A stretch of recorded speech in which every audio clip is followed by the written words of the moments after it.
Did you know you can automate so many things using n8n? Well, if you didn't, hey, my name is Subhi, and today I will be going over my n8n workflow that uses AI agents to help replying to emails. Now, what kind of emails we expect? Of course, it depends on your environment and your company, but it can be all kinds of emails. For example, asking for external expertise or asking to check the status of an order or to see if you have a certain item in stock.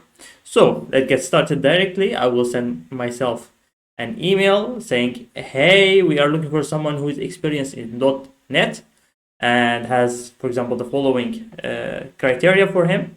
Do you have someone like that? If so, let me know when they can start.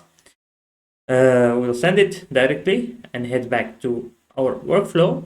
And now we may ask, how does the AI agent know who is available and who is not? So what we have is an automatic data reading procedure that basically checks every minute or so if there's an update in an employee status. Now it will then update the DB, the vector store here. Now, what kind of data we can provide? It can be whatever you want. Currently, we just, for demo purposes, we have this small Sheets document with 3 employees and everyone's skills and when they can start on a new project. So we'll go back here now. So once we have this done automatically, we have the email trigger here. So it triggers every time an email is received. This can also be a WhatsApp message, Telegram message, whatever you want.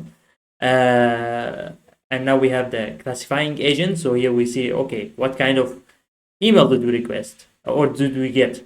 Is it about needing extra help, or in your company, let's say, about certain stock availability? So in our case, now we're asking if an employee is available for a new project. Now, if true, we'll check, of course, using the database, the vector store here. So our agent will go and say, hey, using the vector store, who is currently available or not, and when they can start.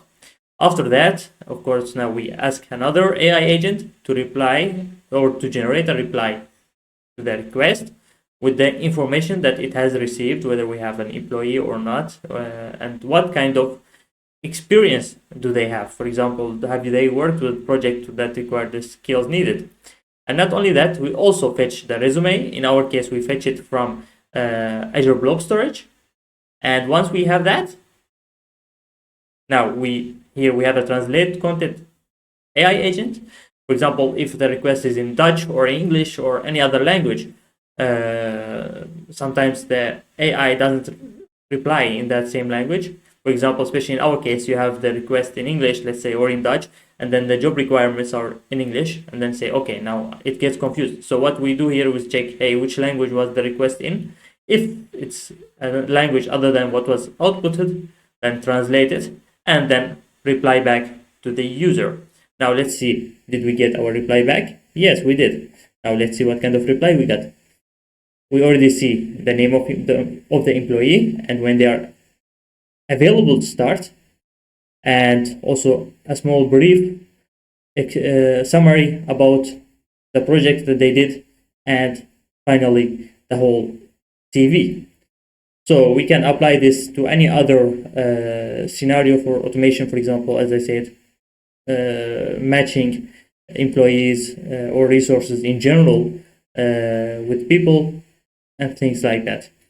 If you are interested in such automations, send me a message or send Adrian Piels a message on LinkedIn or leave a comment below and we'll get back to you.